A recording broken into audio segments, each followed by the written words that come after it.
What's up, everybody? Welcome back. Hope everybody's having a great day or night whenever you're watching this, except for the Madden ratings creators, whoever you are, whoever decides, whoever gets rated, what the players gets rated. You need to be fired. They released the quarterback rankings today and screwed that up beyond belief. So I'm going to break that down. And I think that they released the O lineman ones too. I'm going to break those down a little bit too. We're going to kind of go into this and scroll through their Twitter and stuff because it's bad. Before I get into it, if you're new to the channel, please subscribe. And if you enjoy this kind of content, please like the video. Well, let's get into the horrendous decision-making process of Madden and their ratings for quarterbacks, shall we? Okay, so we've got the top 10, and you're going to look at it right now, and it's all right here on the left. And you're going to look at it, and you're going to be like, okay, that one's fine. That one's cool. I can see that one. And you're like, what the hell? If you're anybody with a brain, okay? Because Tom Brady, number one, that's the GOAT. Sure. Fine by me, not gonna argue. Aaron Rodgers at number two. I mean, cool. I'm not taking him over Patrick Mahomes or Josh Allen, though. And maybe another guy on this list, maybe another two guys on this list, because quite simply, he does not get it done when you need it most. Okay.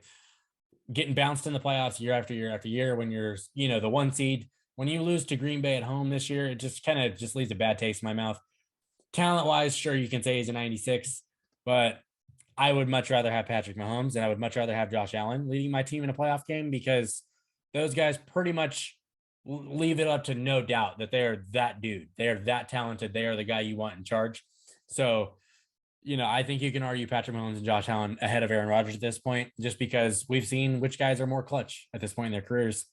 And then Joe Burrow at 5, I think that's too high.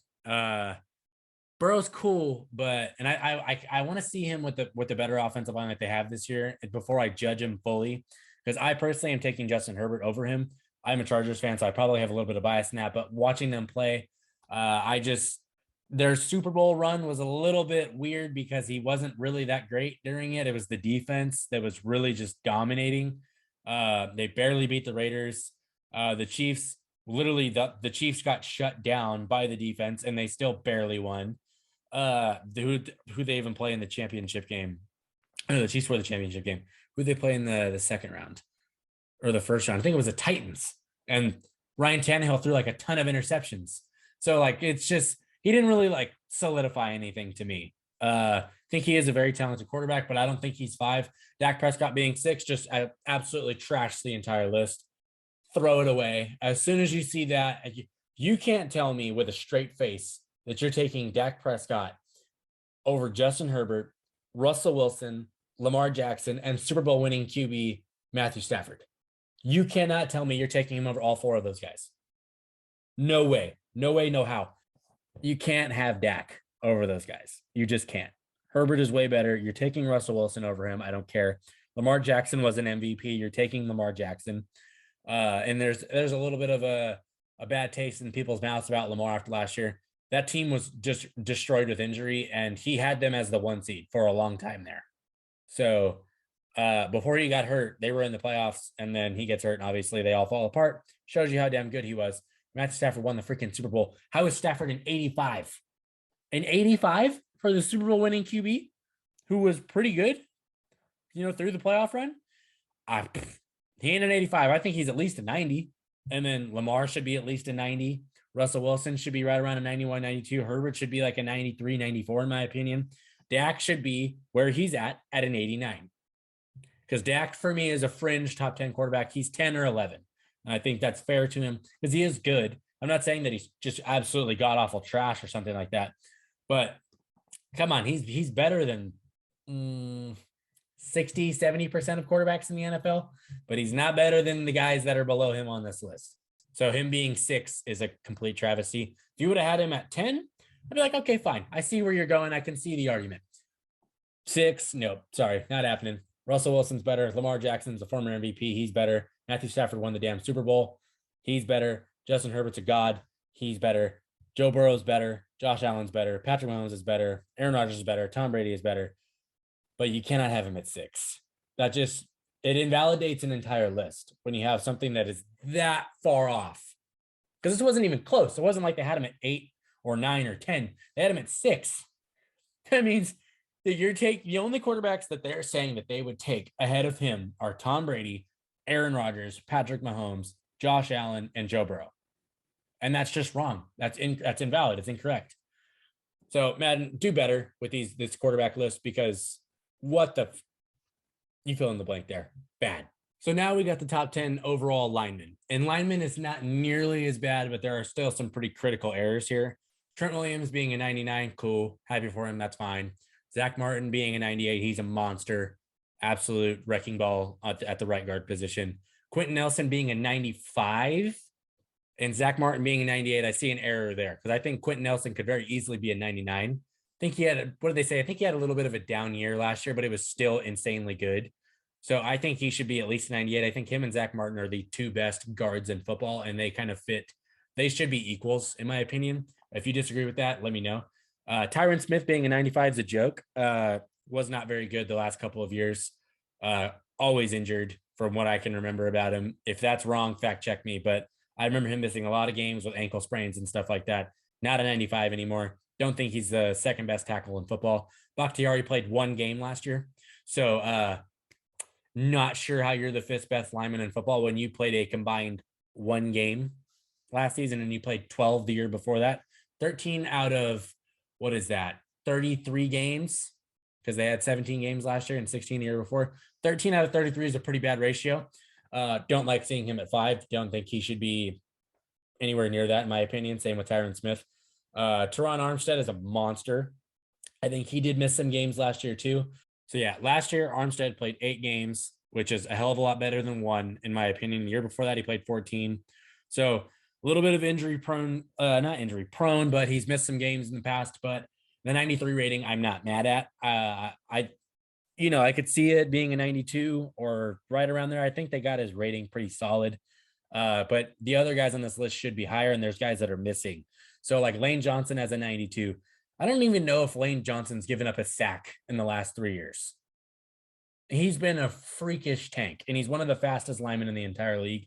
So him being the 7th best, I think he should be replacing Bakhtiari or Tyron Smith. In my opinion, I think he's more of like a 94, 95. Tristan Wirfs is a monster. 91 rating. Don't think that's accurate. Think he's a 93, 94. Wirfs and Lane Johnson are the 2 best right tackles in the league. That's what I rock with there. Corey Linsley, the only center on this list at a 91. I mean, I think he could be a 93 or 94. And then, or no, Ryan Jensen's a center too. So my bad. Corey Linsley is not the only center on this list. Ryan Jensen being a 90, I think that's fair. But Creed Humphrey of the Chiefs was a freaking monster rookie last season that should have been on this list. I think he was an all-pro. Speaking of rookies that were all pros, Rashawn Slater is a left tackle for the Chargers that was all-pro second team. So how the hell is he not on the list? Come on. How does that make any sense? And then, oh my God. Is it Trey Smith? Is that his name on the Chiefs? I don't want to get his name wrong. Trey Smith is very good, but that's not the one I'm thinking of. Orlando Brown Jr., who's holding out for his contract, is very damn good. Yeah, I think you can argue probably both of those guys to be on this list. So it's just when you leave, like obviously when you're doing the top 10, somebody's got to get left off, but it's like Tyron Smith probably not even on the list. And I probably sound like a Cowboy hater, but I mean, I did just give Zach Martin love too. So yeah, Bakhtiari played 1 game, shouldn't be on the list. You can't play 1 game, dude. 1 game, you can't be in the top 10 because that's not a good sign, especially as a lineman. And I don't like it. I don't like it. Lane Johnson should be higher. I think Armstead was fine. I think Trent Williams, Zach Martin, and Quentin Nelson were fine in terms of the ranking, but the rating is wrong. I think Quentin Nelson is on Zach Martin's level. So 4 and 5, you completely butchered it. I think you could put Lane Johnson and Wirfs higher, and then you can throw in a guy like Creed Humphrey, who is insane, and then a Rashawn Slater, or you can probably pick a few different tackles. Honestly, there's just a complete lack of awareness from the ratings creators, whoever does this. Come on.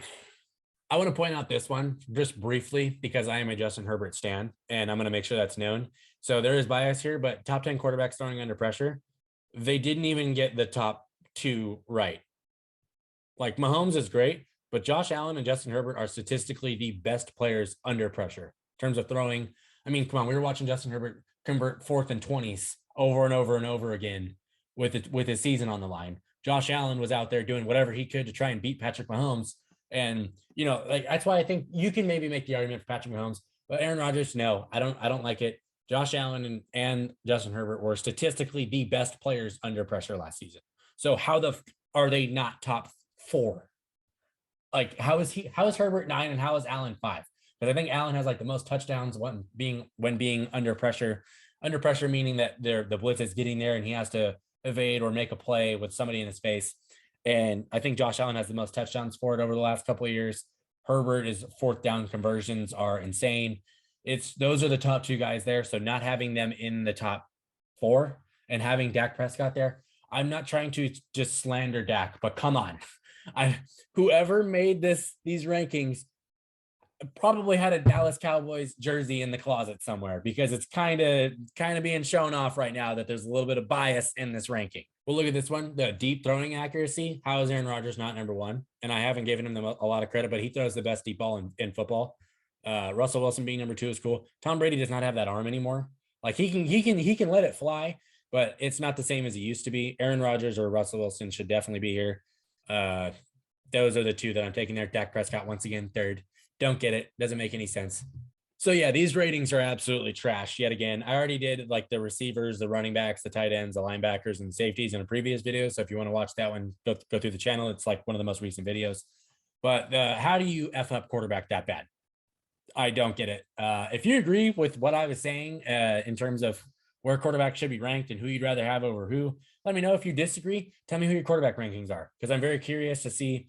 This is a video game, so like I would think the guys like Lamar Jackson would be a little bit higher because they can run and they are video game like. That's why like I had such an issue with Jamar Chase not even being top 10 at the receivers list. That's one of the most video game like guys other than Tyreek Hill. So I'm blown with these ratings. They don't make any sense. And they're gonna change during the middle of the season. But how you have certain quarterbacks not even be a 90 plus overall doesn't make any sense to me. Matthew Stafford won a freaking Super Bowl as the quarterback, and he was damn good in it. And he's an 85. Makes no sense. It doesn't line up for me at all. And if you agree or disagree with what I said, just let me know. If you like this video, click the like button. I really, really appreciate it. If you're new to the channel, please subscribe. That always helps me a ton. I love the feedback, and people let me know that they either like the videos or they disagree with me. It's all cool with me. This is just my opinion. I'm literally just a dude with a mic. But come on. Those ratings, they're absolutely killing me. Anyway, thank you for watching. I am done here. Peace.